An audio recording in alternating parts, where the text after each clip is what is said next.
Assalamualaikum warahmatullahi wabarakatuh. Bismillahirrahmanirrahim. Selamat datang rekan-rekan mahasiswa program studi Teknik Informatika Fakultas Teknologi Informasi Universitas Serang Raya di pertemuan yang ke-8 teman-teman ya. Kalau misalnya dihitung dengan UAS, ini pertemuan ke-9. Oke, sebelumnya saya mungkin meminta maaf terlebih dahulu kepada rekan-rekan bahwa hari ini kita untuk perkuliahannya menyimak video pembelajaran ya, karena sebenarnya kebetulan alasan di WA group yang saya bilang kemungkinan akan hujan gitu ya, dan kemudian cuaca yang mendung dan seterusnya, itu sebenarnya faktor lain. Faktor utamanya sebenarnya hari ini, atau tepatnya dini hari tadi teman-teman, tadi malam gitu ya, malam bukan tadi malam ya, tadi subuh. Jadi subuh kebetulan saya baru saja pulang dari luar kota, di mana ada kegiatan yang namanya Campus and Company Visit tahun 2023. Nah, saya dipercaya untuk mendampingi rekan-rekan mahasiswa yang sudah semester 5 ya teman-teman ya, itu ke luar provinsi Banten. Jadi kita berkunjung ke kampus-kampus yang ada di luar provinsi. Kemudian kita juga berkunjung ke perusahaan-perusahaan dan industri. Gunanya itu nanti teman-teman apabila sudah masuk ke semester 5, itu bisa digunakan untuk pendukung atau fasilitas dalam mengambil mata kuliah KKP, kuliah kerja praktek. Nah, nanti insya Allah teman-teman semester 1 juga akan mengalaminya ya. Dan mohon maaf sekali lagi, saya baru pulang teman-teman dini hari tadi, dan siang sore tadi ngerasa kurang enak badan gitu. Jadi udahlah, mending kita putuskan untuk menggunakan video pembelajaran saja seperti itu. Dan niat saya pun untuk tujuannya kenapa video pembelajaran, agar teman-teman benar-benar mencoba dalam waktu 1 minggu ini. Jadi materi tentang pemrograman ya, yang walaupun masih dasar, masih sederhana, teman-teman bisa mengaplikasikannya. Jadi teman-teman benar-benar menerapkan. Jadi hari ini saya akan memberikan lanjutan dari materi di minggu lalu, bahwa inputan itu sebenarnya tidak hanya string saja atau tidak hanya karakter saja, tapi bisa berbentuk bilangan. Dan sebenarnya materi ini pun sudah pernah saya berikan ya di video pembelajaran sebelumnya, tapi sifatnya sekarang kita mereview kembali agar teman-teman mengingat, atau teman-teman mencoba kembali nih yang kemarin itu untuk inputan dalam bentuk angka, atau dalam bentuk integer, atau dalam bentuk numerik, itu bisa diolah. Jadi ada bilangan operasi namanya ya. Jadi bisa dijumlah, dikurang gitu ya, dibagi, dikali, dan seterusnya. Dan materi itu akan kita gunakan untuk membuat transaksi sederhana ya teman-teman. Oke, di sini kita langsung saja. Teman-teman nanti dimohon untuk mencoba di laptopnya ya, atau di rumah dicoba. Nanti di minggu depan mohon dilihatkan kepada saya progresnya teman-teman seperti apa dalam membuat latihan ini. Yang mana latihan ini sebenarnya sudah pernah dibuat di video pembelajaran sebelumnya ya. Kalau nggak salah di pertemuan yang ke-5 atau ke-6. Itu bentuknya seperti ini. Teman-teman mungkin bisa melihat kembali ya di sini. Teman-teman ikuti saja buat kelas. Di sini kalau punya saya latihan 1 ya nama filenya. Tapi kalau teman-teman mencoba untuk nama lain, silahkan. Itu sifatnya adalah fleksibel ya. Jadi nggak konsisten harus latihan 1. Teman-teman mau nama apapun terserah. Yang jelas isi skripnya seperti ini, dari line 1 sampai dengan line 17 ya sebenarnya ini. Yang mana import Java Util Scanner ini dipakai untuk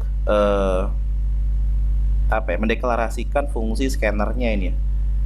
Jadi sebenarnya ini di line 1 ya teman-teman ya, di line 1 sama line 6 ini berhubungan. Jadi anggaplah kalau ininya dihapus misalnya ya, nah dia akan error. Errornya kenapa? Karena dia tidak menemukan gitu deklarasi untuk fungsi scannernya itu. Maka misalkan kita klik pun ini, rekomendasinya akan tolong dong tambahkan gitu ya, tolong dong input atau masukkan Java Util scanner-nya gitu agar fungsi scanner-nya bisa terbaca. Oke ya. Nah, setelah itu nanti ada ya kayak public class latihan 1, teman-teman juga sudah mulai belajar ya. Apa itu public class gitu ya. Ya Java memang dibungkus untuk pemrogramannya di dalam sebuah kelas ya teman-teman. Dan kalau misalkan public itu ya sifatnya berarti bisa diakses antara file yang satu dengan file yang lain atau project yang satu dengan project yang lain gitu ya. Dan itu sebenarnya pembelajarannya nanti bisa di mata kuliah pemrograman berorientasi objek ya. Untuk saat ini teman-teman pemahamannya intinya di kelas itu sendiri ya harus dideklarasikan untuk membuka sebuah script gitu ya di Java. Jadi kalau misalkan ini public class latihan 1 otomatis nama filenya pun harus latihan 1. Tapi kalau misalkan kelas saja tidak public ya atau no modifier, ya mau nggak mau nanti ini bisa diubah ke manapun. Tapi setelah itu teman-teman harus pahami bahwa ada kurung kurawal buka, dan di sini pun kurung kurawal tutup dan kurung kurawal tutup. Nah, teman-teman ketika melihat di line atau baris keempat ada public static void main, artinya ini adalah main class atau kelas utama yang digunakan untuk merunning aplikasinya atau merunning programnya. Jadi mau nggak mau teman-teman ya harus membuat script ini ya, public static void main string kurung siku buka kurung siku tutup ARJS. Nah, setelahnya baru kita deklarasikan ya variabel yang akan kita butuhkan. Di sini contohnya ya, mungkin ini yang materi sebelumnya teman-teman juga bisa mencoba kembali ya, karena seingat saya yang sudah mencoba latihan ini hanya beberapa sebagian kecil. Maka saya minta semuanya teman-teman nih di sini nanti minimal teman-teman udah bisa mencoba ini dulu ya. Nah, script ini di NetBeans-nya kemudian di running berhasil seperti itu. Minimal bisa seperti itu. Tapi harapan saya teman-teman bisa mengikuti nanti sampai ke materi pertemuan ini berakhir. Oke, selanjutnya nanti untuk yang ini ya, deklarasinya kenapa kita butuh 3? Karena kita butuh masukan di sini inputan, masukan bilangan 1, masukan bilangan 2, dan di sini ada proses penjumlahannya ya, dan kita butuh satu variabel lagi. Dan nanti outputnya adalah seperti ini. Kalau nggak salah juga materi ini sudah dijelaskan ya pada bagian flowchart-nya, kemudian pseudocode-nya, gitu, kemudian kalimat deskriptifnya. Maka teman-teman untuk pemrogramannya kurang lebih seperti ini ya. Oke, kita mungkin coba running ya, klik kanan, run file. Kita coba jalankan hasilnya seperti apa sih Pak gitu ya skripnya. Nanti teman-teman juga bisa coba di rumah menggunakan NetBeans atau menggunakan aplikasi apapun ya yang bisa mengcompile script dari Java ini. Nah, di sini masukkan bilangan 1, contohnya saya masukkan 60 ya. Kemudian di bilangan kedua saya masukkan 40, ketika saya enter, nah, hasilnya adalah 100. Nah, perlu diingat ya teman-teman, konsep dari input proses outputnya itu ya inputannya harus diselesaikan terlebih dahulu ya, baru ada proses, baru output. Jangan hampir terjadi kesalahan di minggu lalu kita latihan.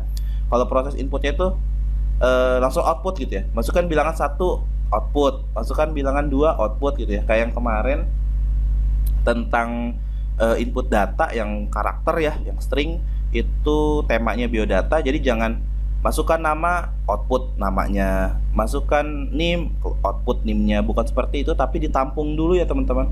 Masukkan nim atau input nim, input nama, input prodi, input fakultas atau mata pelajaran gitu atau mata kuliah, di enter baru muncul semua gitu. Jadi selesaikan dulu inputnya, enter, baru munculkan outputnya. Konsepnya seperti itu ya, kurang lebih yang materi hari ini pun sama. Nah, sekarang pertanyaan teman-teman, itu pun sebenarnya jadi jadi latihan ya.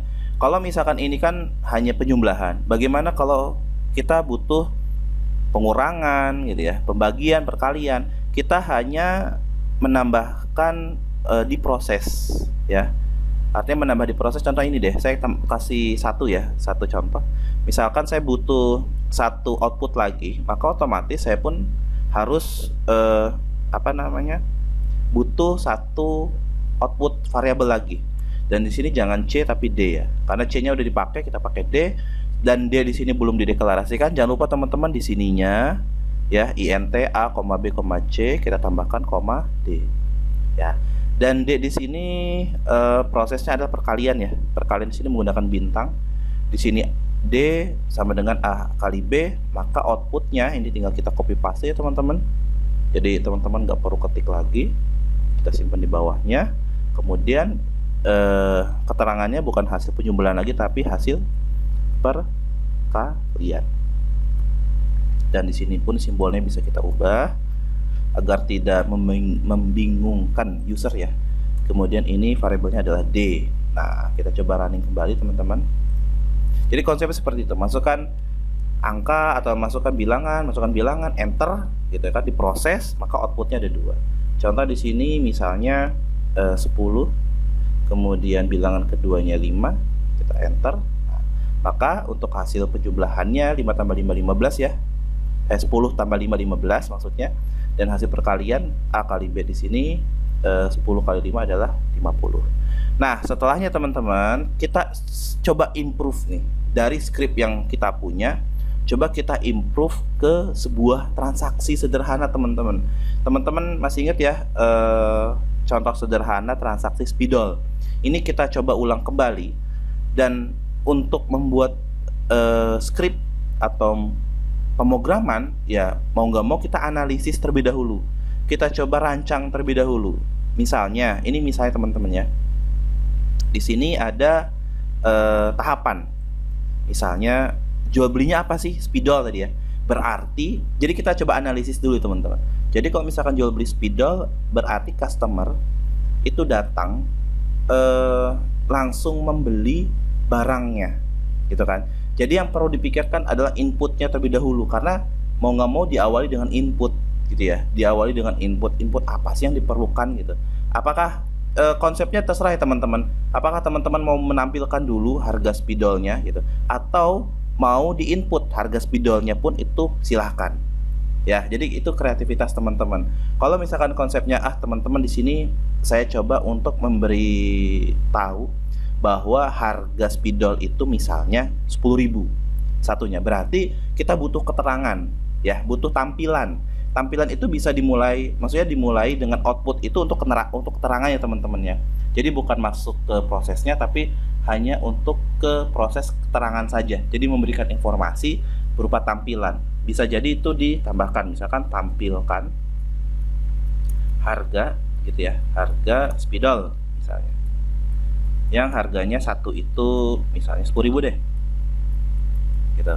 Yang kedua, user berarti tinggal membeli gitu kan. User mau beli nih berapa gitu ya, yang ditanyakan. Kalau misalkan user datang mau beli berapa gitu, artinya kita butuh input jumlah spidol misalnya ya. Setelah input jumlah spidol, kemudian apa gitu? Setelah input jumlah ini, artinya kita sudah bisa mendapatkan nominal total yang harus dibayar. Artinya nanti di sini ada output ya, output total. Nah, jadi ada output total. Apa rumusnya total itu? Ya jumlahnya gitu ya. Jumlahnya dikali gitu kan dengan harganya. Harganya berapa? Ya 10.000 gitu ya. Nah, ini adalah rumusnya. Setelah outputnya muncul total, jumlah kali 10.000, maka apa yang perlu dilakukan oleh pembeli? Setelah tahu, oh jumlahnya, misalkan saya beli spidol, beli berapa pak gitu ya. Misalkan saya beli 3 deh, kalau totalnya berarti 30.000. Apa kemudian yang dikerjakan? Yaitu melakukan pembayaran gitu ya. Jadi kalau misalkan teman-teman buat transaksi itu diusahakan selogis mungkin ya, rasional mungkin. Karena ada yang misalkan tampilkan harga, input jumlah spidol, tiba-tiba suruh bayar. Itu agak aneh menurut saya. Kenapa? Karena kita tidak tahu totalnya berapa. total yang harus kita bayar berapa kita nggak tahu, tapi suruh bayar gitu kan, aneh ya kalau menurut saya. Jadi sesederhana itu pun teman-teman harus bisa memikirkan, harus bisa mengantisipasi, harus bisa menganalisis. Oh, baiknya memang seperti itu gitu, logisnya memang seperti itu gitu, rasionalnya memang seperti itu, dan seterusnya ya. Nah, setelah itu ketika totalnya sudah dimunculkan, tadi kita harus bayar. Berarti kalau bayar itu apa? Ya input ya, input bayar. Nominalnya berapa sih gitu. Sehingga ketika kita sudah mendapatkan variabel bayar, kita bisa memberikan output kembali. Apa itu? Yaitu kembalian. Kalau misalkan uangnya lebih gitu ya. Jadi bisa output ya, kembalian gitu ya. Rumusnya apa? Tinggal bayar dikurangi total.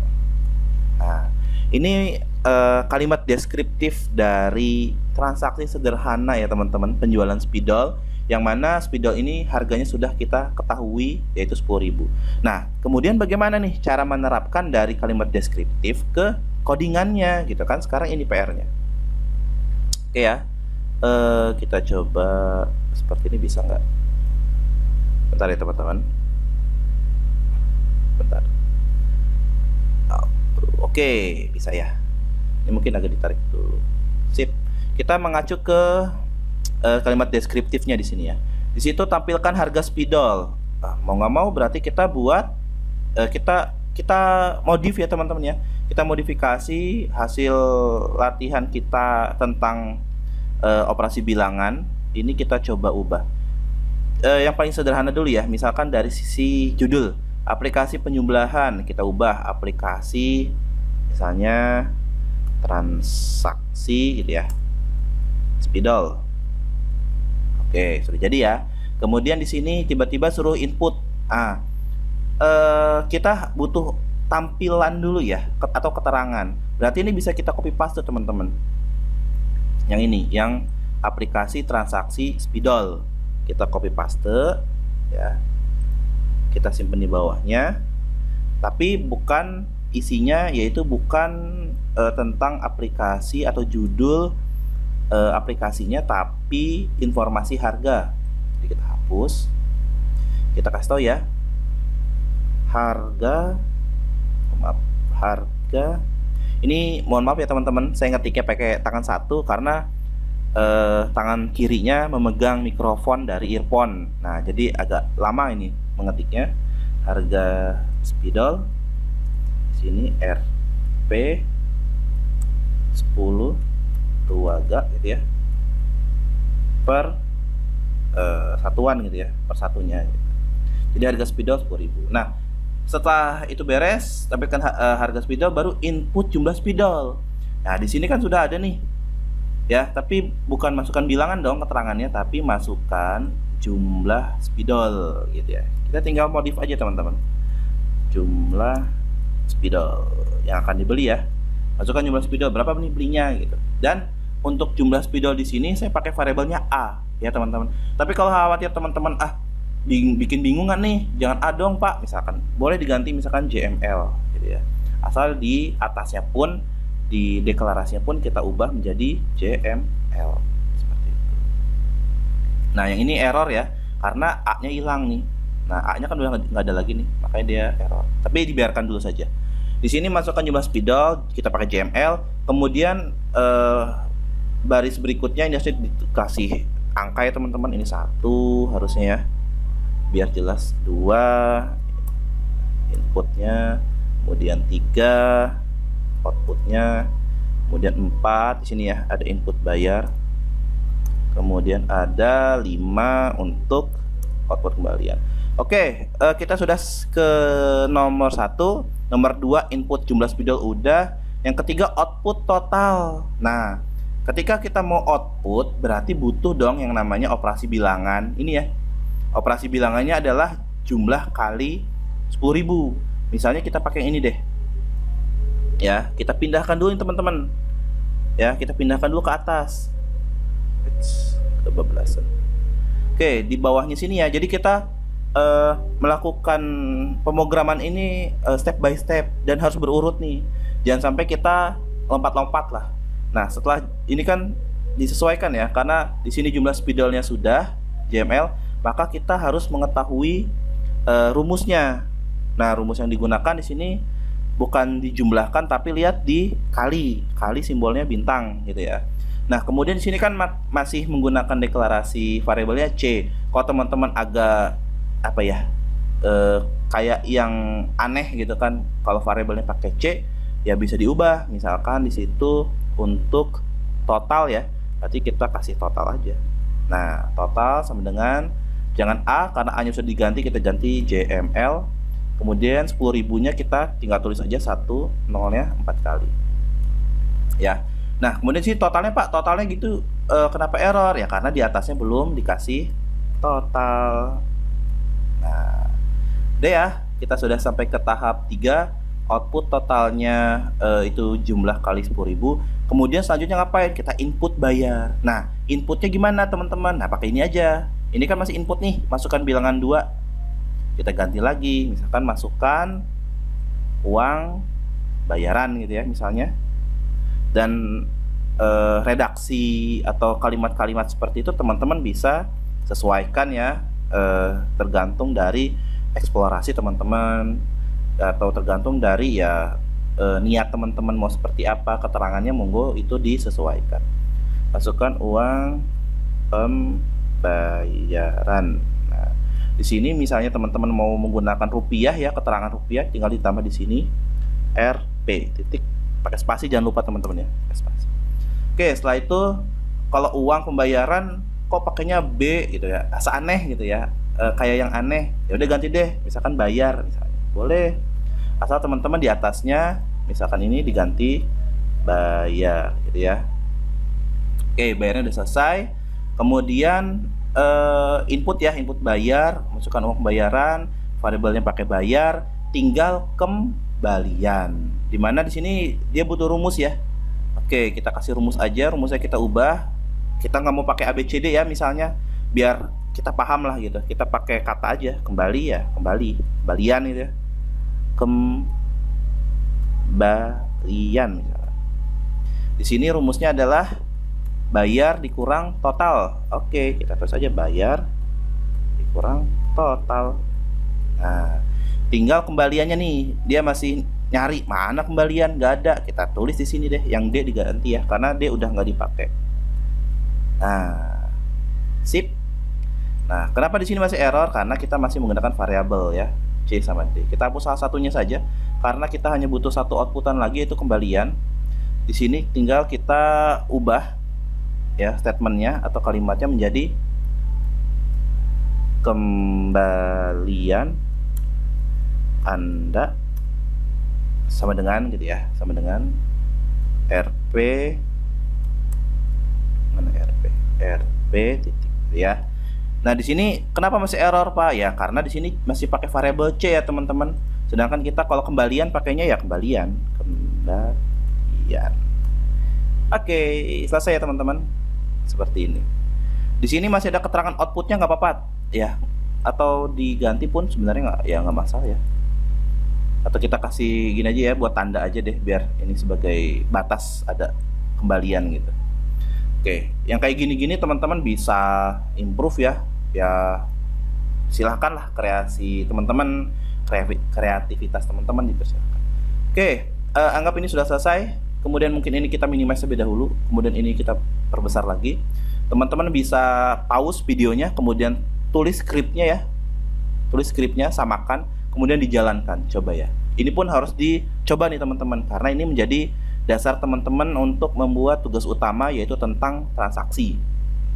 Ya, coba kita running deh, biar teman-teman tahu gambarnya seperti apa. Kita tunggu dulu ya teman-teman. Nah, ini muncul. Nah, kita drag dulu ya ini. Ini skripnya, ini hasil outputnya kita perbesar agar teman-teman bisa lihat. Di sini sudah ada judulnya, aplikasi transaksi spidol, harga spidolnya 10.000. Ketika ada customer datang ditanya, mau beli berapa Pak? Gitu, mau beli berapa Bu? Dan seterusnya. Misalnya tadi ya, contohnya beli 3, enter. Oke, mohon maaf nih teman-teman, ternyata untuk totalnya belum dibuat ya. Mohon maaf, ini stop dulu deh. Untung ada yang miss ini ya. Masukkan spidol. Oh iya, belum menampilkan total. Kita cek dulu. Nah, ini nih. Output totalnya rumusnya sudah, tapi tampilannya belum, ya. Output total. Oke. Ini totalnya udah, ya, tapi outputnya belum. Output tuh seperti ini, teman-teman. Nah, kita copy dulu ya, teman-teman. Mohon maaf, ini ada yang kurang. Kemudian kita simpan di bawahnya. Kalau yang tadi jadinya transaksi aneh kalau menurut saya. Jadi kita tiba-tiba suruh bayar tanpa mengetahui totalnya berapa gitu ya. Nah, maka kita harus tambahkan atau kita tutupi kekurangan yang tadi. Kita tulis total. Jadi ini bukan kembalian, total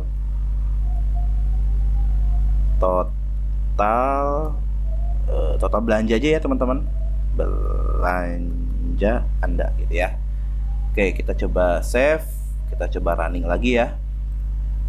Tadi ada yang terlewat lah ya, teman-teman. Oke, kita ulang lagi untuk hasilnya. Masukkan jumlah spidol, misalkan kita beli 3, enter. Nah, ini baru oke ya. Jadi customer, pelanggan atau user pun tahu yang harus saya bayar berapa. Di sini berapa? 30.000. Maka kita harus bayar, misalkan uang saya 50 ribuan gitu ya, 50 tuaga, kita enter, baru muncul kembalian Anda sebesar 20.000. Nah, ini udah masuk ke transaksi sederhana, teman-teman. Jadi teman-teman tinggal explore lagi untuk tugas utamanya. Jangan lupa dibuat flowchartnya, jangan lupa dibuat pseudocode-nya dan kalimat deskriptifnya. Jadi teman-teman bisa latihan ya untuk materi-materi yang berkaitan tentang mata kuliah algoritma dan pemrograman. Oke, teman-teman, ini skripnya, bisa di pause lagi videonya dan teman-teman coba ya di NetBeans-nya. Nanti minggu depan insya Allah, ya Allah, mudah-mudahan diberikan kesehatan, kemudahan, kelancaran. Kita bisa ketemu lagi di minggu depan. Kalau bisa offline, saya akan cek teman-teman latihan-latihan ini teman-teman buat atau enggak ya. Itu saya akan tulis di catatan saya. Kalau misalkan teman-teman buat, ya artinya ada nilai. Kalau misalkan teman-teman nggak buat, itu menjadi pengurangan nilai ya. Jadi dimohon teman-teman dibuat skripnya. Yang ini aja dulu nih, ikutin aja. Jadi teman-teman sudah bisa membuat aplikasi transaksi spidol gitu ya. Itu menjadi penilaian buat saya. Yang kedua, di sini saya juga sudah siapkan ya skripnya untuk kita akan belajar ini deh, akan belajar atau memulai latihan membuat menu. Yang namanya transaksi kan gak cuma satu ya, teman-teman. Kayak yang kemarin ada kasus spidol sama pulpen gitu.